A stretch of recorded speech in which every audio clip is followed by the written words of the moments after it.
Sí, por favor, si sos tan amable. Me levanté muy temprano hoy, así que... Buen día. Buen día. ¿Me escuchan, ¿Me escuchan en casa? Sí, sí, profe. Excelente. Sí, profe. Buen día. Buen día. ¿Cómo anda, profe? Buen día, buen Bien, día. buen día. Somos dos acá conectados el mismo por la duda. Buen día. Buen día. Profe, le consulto. Sí, consulte. Para saber cuántas faltas tenemos, hicimos. Generalmente el tema de la falta lo tengo que ver con los chicos que dan las prácticas, los TP, ¿viste? Y después ahora, semana y la que viene, es la asistencia a las teorías, porque no va a haber TP. No, metabolismo no lleva TP. Y hemoglobina tampoco. O sea que no tenemos más TP el lunes. Exactamente. Ah, buenísimo.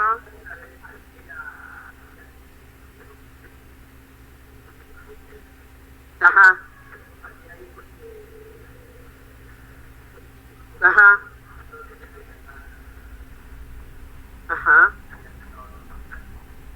Y entrega... no, la verdad que... entonces claro. Y siempre por el campus me tenés que escribir. Sí, porque ahí me llega a mí, por ahí tardaré en leerlo, porque a veces me pongo un día o dos a leer todos los mensajes, ¿viste? No contesto inmediatamente, pero seguro me llega. ¿Sí? Exactamente. Bueno, gente, ¿estamos en condiciones de empezar? Si quieren, cierren aquella puerta para que esté más calentito acá, si son tan amables. Bueno, veo que van quedando muchos... La comisión número 1 en la primera clase eran 30. ¿Ahora cuántos quedamos? ¿Pero siguen viniendo o...? ¿Sí? Bueno. Profe, ¿le tocaba la comisión 1? Sí, bueno, ahí veo que uno se enteró. Bueno, somos varios los que quedamos virtual. Bueno, no hay problema, no hay problema. Hagan la asistencia. Claro, Pero yo también soy de comisión 1, pero no estoy en Villaguay. Bueno, no hay problema. Seguí disfrutando del Caribe. Profe, Mauricio, ¿cómo dormir? Algorri Rocío está viajando. Bueno, cualquier cosa que quede en la asistencia, por favor. Bueno, algunas consideraciones. Nos quedan 2 clasecitas, chicos. Nos quedan esta clase que voy a ver hemoglobina y la introducción de metabolismo. Y la semana que viene, el final de metabolismo. ¿Sí? Y daríamos por terminado el desarrollo de contenidos en esta materia. O sea que, para que todos entiendan, esta semana y la que viene no tienen trabajo práctico. Estos temas no tienen TP. Antes lo hacíamos, pero nos parecía muy redundante. Entonces directamente van a quedar las teorías. Por supuesto que ya les habilité en el campus la teoría de hemoglobina y la teoría de metabolismo. Ya están habilitadas. Recién lo hice para que lo vean. Ahí tienen los apuntes, etcétera. Y bueno, o sea que la semana que viene no, sino la otra ya va a ser el segundo parcial, para que vayan estudiando, ¿sí? Y recuerden que mañana a las 12... Una pregunta, profe. Sí. En el parcial, en el segundo parcial solamente entran temas de ahora hemoglobina y metabolismo o también... No. Entra hemoglobina y metabolismo, ¿sí? Y nada más. Y bueno, de ahí el que haya aprobado el primer parcial y el segundo parcial en primera instancia va al globalizador. Aprobando eso ya tienen promocionada la materia. ¿Sí? Buenísimo, gracias. Lo que les quería decir es lo siguiente, chicos. Mañana, para el que tiene que recuperar el primer parcial, es de 12 a 1. Acá en el rectorado, ¿sí? En las 3 aulas de acá vamos a rendir. ¿Sí? ¿Saben? Por favor, estar a las 12 menos cuarto para tomar asistencia. Para el recuperatorio del ¿El mañana es virtual? ¿Cómo? ¿Es virtual? No, tienen que estar acá, presencial, acá. Pero se hace vía campus. Vía campus. Todos los parciales son vía campus. Okay. Vuelvo a insistir con lo siguiente, chicos. No es una decisión mía con algo que pasó, que algunos chicos decían, ¿por qué no podíamos volver para atrás en las preguntas? Eso no lo decido yo como docente, eso lo decide la secretaria académica y su equipo, que para los exámenes tiene que ser todo secuencial. Si en alguna materia que me enteré que algunas podían volver, es porque el profesor se equivocó y no cliqueó, digamos, que sea secuencial. Puede haber sido un error involuntario del profe. Pero para nosotros tenemos una normativa que nos dice que cuando el examen es vía campus, tienen 10 minutos más después de la cantidad de preguntas que son, y siempre tiene que ser secuencial. O sea, no pueden volver para atrás. Y hay algunas problemáticas que surgen cuando lo hacen con celular. Por supuesto que si uno no tiene computadora, lamentablemente lo tiene que hacer así. Pero hay algunas preguntas, como surgió el otro día, que uno tenía que mover con el dedo y determinados celulares no respondían.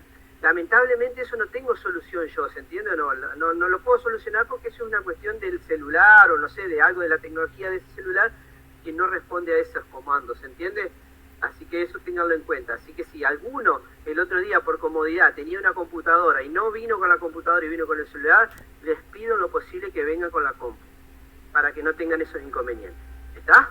Bien. Lo que vamos a ver ahora es un tema cortito, pero que tiene que ver con su profesión, que es, vamos a ver la hemoglobina. ¿Escucharon alguna vez el nombre de hemoglobina? ¿En qué? En el material que tenía antes, no, ¿no? ¿Nunca? En la sangre. Exactamente. La hemoglobina, digamos, es la responsable del color rojo de nuestra sangre, por decirlo de alguna manera, ¿sí? ¿Por qué? Porque la hemoglobina, ya vamos a ver, es una estructura química que dentro de su estructura hay un ion hierro 2. ¿Hay alguien que tiene el micrófono abierto? Por favor, ciérrelo. Les decía, dentro de su estructura, ya lo vamos a ver, tiene un ion hierro 2. El hierro puede estar con estado de oxidación 2 o 3. En el caso de la hemoglobina está con estado de oxidación 2, que eso le da un color rojo, y por eso el color rojo de nuestra sangre. ¿Por qué no sé si hay alguien de Misiones, generalmente no vienen de Misiones a estudiar acá, pero la Tierra en Misiones, claro, en Misiones la Tierra roja es justamente por el contenido de hierro alto que tiene esa tierra. ¿Está? Bueno, la hemoglobina es una proteína cuaternaria. ¿Se acuerdan que todas las proteínas podían llegar a una estructura terciaria, pero solo algunas cuaternaria? Bueno, la hemoglobina es una de las pocas que tiene estructura cuaternaria, o sea que es la unión de dos o más estructuras terciarias, ¿sí? ¿Dónde se encuentran estas proteínas? En unos lugares que se llaman hematíes. Acá tenemos la... ¿Y cuál es la particularidad de la hemoglobina? Que tiene la propiedad de poder unirse al oxígeno, o sea que su función es de transportar el oxígeno desde los alvéolos de nuestros pulmones hacia los lugares del organismo donde los necesitemos. ¿Se entiende o no? ¿Está? Sería como el remis. Esto sería, hablando mal y pronto, la función de las hemoglobinas. Acá tienen, esto es una foto en un microscopio electrónico de los hematíes. Fíjense que son cilíndricos y en su interior tienen como una especie de nido, ¿sí? Tiene toda una explicación química de por qué tiene esa forma, pero por supuesto nosotros acá lo vamos a pasar de largo porque nos interesa más la función, que tiene que ver mucho con su trabajo como kinesiólogo en el futuro.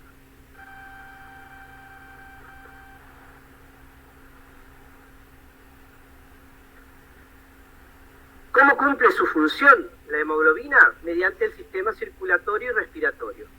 El sistema circulatorio, biología seguramente lo dieron o no, corazón, arterias, venas y sistema capilar, y en el caso del sistema respiratorio, los pulmones, el árbol bronquial y los alvéolos. Acá tenemos un pequeño esquemita, ¿sí? Esto es la foto ampliada de un alvéolo, ¿sí? Y vemos, tenemos la arteria pulmonar, ¿sí?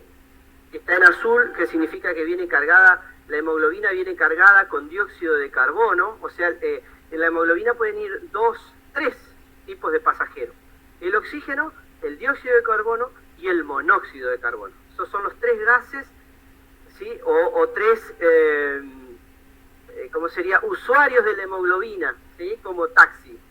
Bien, la arteria pulmonar, por ejemplo, ¿sí? Viene cargada de dióxido de carbono, que es liberada dentro del alveolo y sale cuando nosotros exhalamos, y además, y cuando nosotros respiramos, está cargado de oxígeno. En ese hay un intercambio gaseoso donde la hemoglobina se llena de oxígeno y va como vena pulmonar hacia donde se la necesita.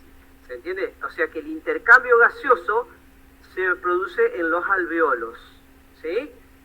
¿Sí? La parte terminal, ¿sí? Acá de los bronquios. Esto es una de las regiones que se veía afectada por el coronavirus. Una gran inflamación del sistema alveolar. Entonces la inflamación es hinchazón, ¿sí? Esa hinchazón, estas son membranas semipermeables, o sea, son tejidos que dejan pasar algunos gases y otros no, ¿se entiende o no? No es que está pasando sangre de acá a acá, sino que es una membrana que deja pasar el dióxido de carbono o el oxígeno en cualquier sentido, pero que la sangre no puede pasar.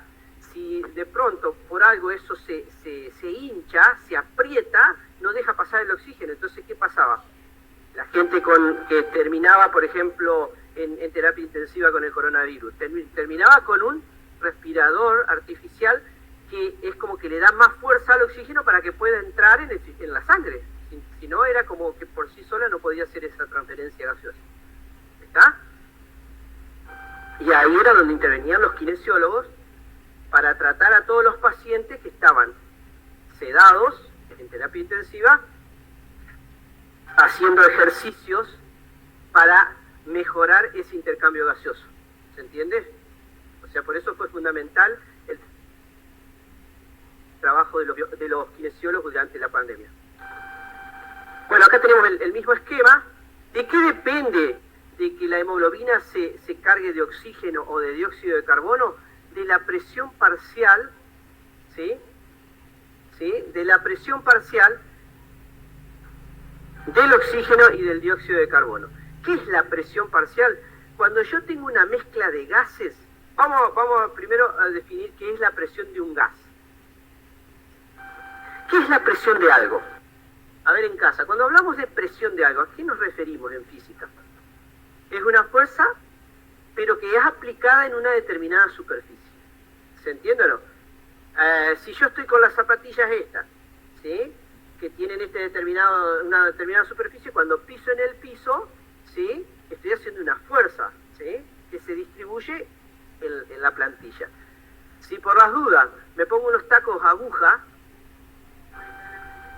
¿qué va a pasar? Todo el peso de mi cuerpo ahora se distribuye en una región mucho menos, por eso es más probable que si tengo que caminar en la tierra con taco aguja, se me va a complicar, digamos. ¿Se entiende o no? ¿Ven esa imagen dantesca? ¿A mí yo caminando con tacos aguja? ¿No? ¿Se imagina esa situación? Bueno, ahí, como siempre tengo la misma fuerza, pero se aplica en una superficie menor, ¿sí? Hace más presión. Bueno, la presión de los gases, no puedo decir la fuerza que ejerce un gas sobre una superficie. En el caso de los gases se dice, cuando un gas ejerce mayor presión significa que las moléculas del gas pegan más en la superficie del recipiente que los contiene. O sea, en una garrafa de gas de la casa, ¿sí? Que usamos a veces para calefaccionarlo, para usar en la cocina, la presión dentro de esa garrafa es 4 veces más que la presión normal, o 5.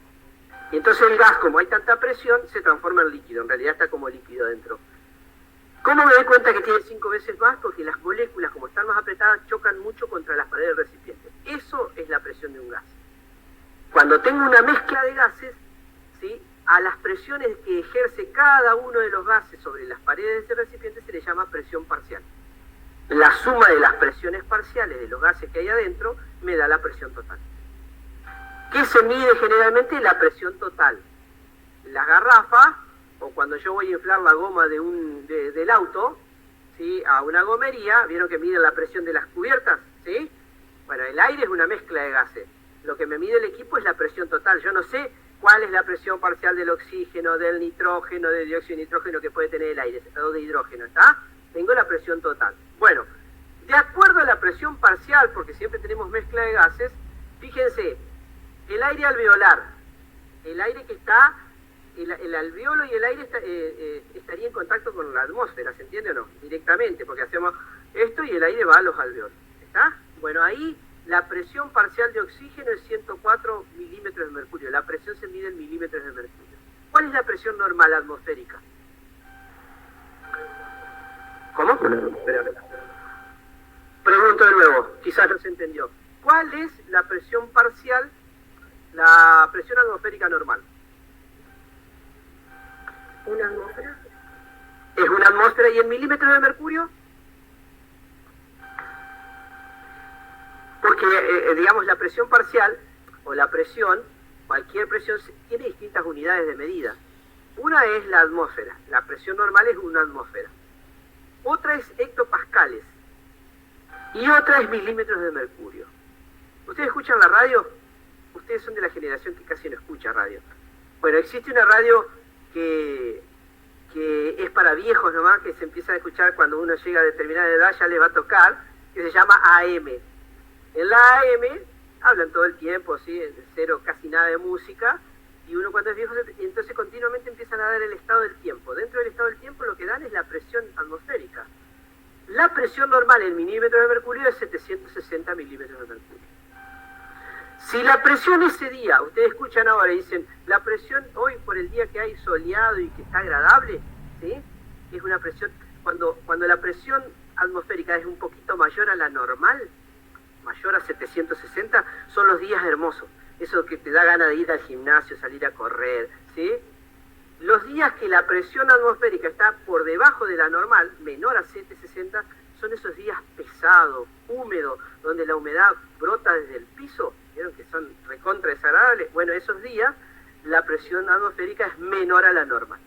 Fíjense, la presión normal atmosférica es 760 milímetros de mercurio. Miren la presión que hay en los alveolos. 104 milímetros de mercurio de oxígeno y 40 de dióxido de carbono. 7 veces menos. ¿Se entiende? Bueno, venimos con la arteria pulmonar, venimos acá, ¿sí?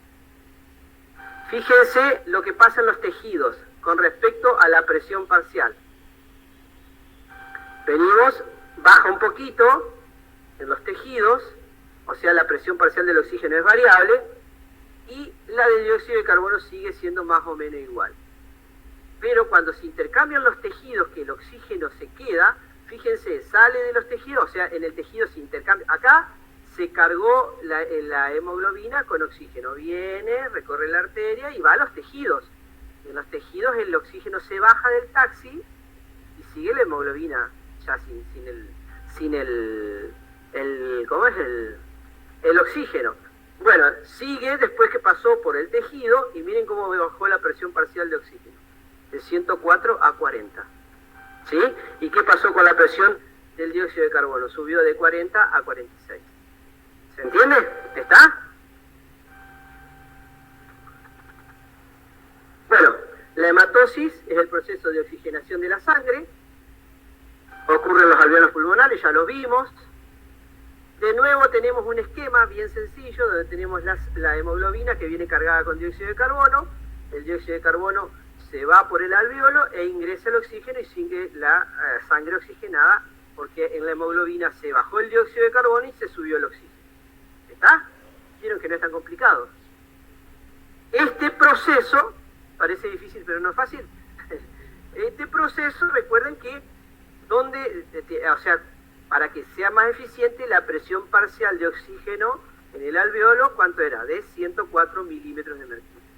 Si hay menor presión parcial, se va a subir menos oxígeno al taxi, a la hemoglobina. ¿Está? ¿Cómo está formada la hemoglobina?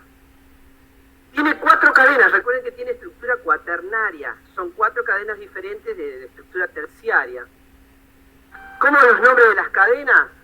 Unas cadenas se llaman alfa 1 y alfa 2, y cada una de esas cadenas tiene 141 aminoácidos. Y después 2 cadenas más beta 1 y beta 2, que tiene 146 aminoácidos cada uno. ¿Sí? ¿Cómo se agrupan? Se enfrentan una alfa con una beta. ¿Se entiende? Y una alfa con una beta. ¿Por qué? Porque entre alfa y beta hay mayor número de interacciones entre ellas que si fueran alfa-alfa. ¿Sí? Entonces, como hay más interacciones entre ellas, enlaces puente hidrógeno, enlaces disulfuros, etcétera, de acuerdo a los aminoácidos que las forman, le conviene más estar unidas alfa-beta y alfa-beta. ¿Se entiende? Que alfa-alfa. Dentro de esas estructuras de aminoácidos, de 141 y 146 aminoácidos, hay como unas esferas, ¿sí?, que justamente se le llama grupo hemo. Y dentro de esas estructuras está el hierro. Esa estructura de la hemoglobina hace que sea muy eficiente. Es un taxi que una molécula de hemoglobina puede llevar 4 moléculas de oxígeno. Vuelvo a repetir, una molécula de hemoglobina puede llevar hasta 4 moléculas de oxígeno. Porque también la vamos a comparar al final de la clase con la mioglobina, que es una estructura que no es cuaternaria y una molécula de mioglobina puede transportar solamente una molécula de oxígeno. Claro. Exactamente. Pero se entiende la gran diferencia que hay. Es la cantidad de oxígeno, primero que la estructura cuaternaria no está, y la cantidad de oxígeno que puede transportar. Dentro, ¿o qué es el grupo hemo? Es una molécula de porfirina. Y acá les presento la porfirina. La pregunta es, ¿la deberán saber y escribirla para el próximo parcial? ¿Cuál es la respuesta? Por supuesto que sí. ¿Se entiende o no? ¿Está? Porfirina. La molécula de porfirina. Esto es una estructura de varios anillos pirrólicos, se llama, y en el centro está el hierro. Esto sería el plano. Entonces el oxígeno se une hacia arriba, ¿sí?, perpendicular, y hacia abajo hay otra molécula, ¿sí?, que no la vamos a estudiar, pero digamos que en la parte superior se une o se asocia el oxígeno, y en la parte de abajo hay otra molécula, ¿sí?, que como que balancea esa unión, ¿sí? Pero lo que ustedes tienen que acordarse es que, digamos que el oxígeno siempre está perpendicular a la molécula de porfirina.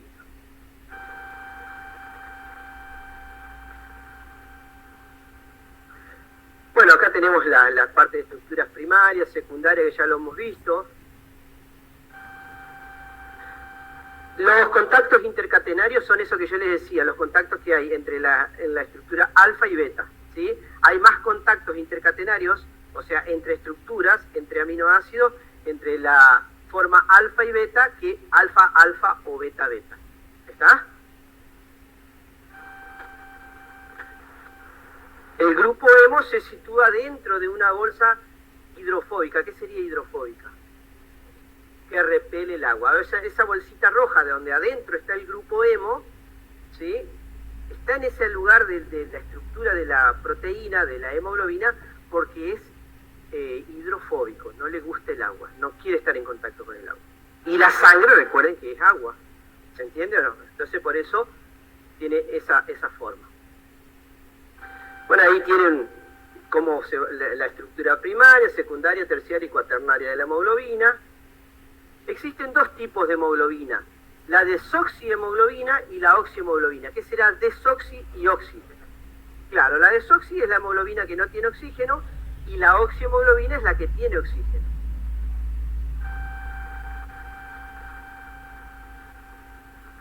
¿Cuándo aparece la estructura desoxi, o sea, la hemoglobina sin oxígeno?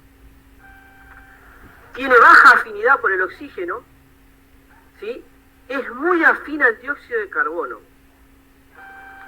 ¿Se entiende? La desoxihemoglobina le gusta más el dióxido que el oxígeno, ¿sí? Y generalmente la desoxihemoglobina aparece en un medio ácido y en presencia de un compuesto que se llama 2,3-difosfoglicerato. 2,3-difosfoglicerato.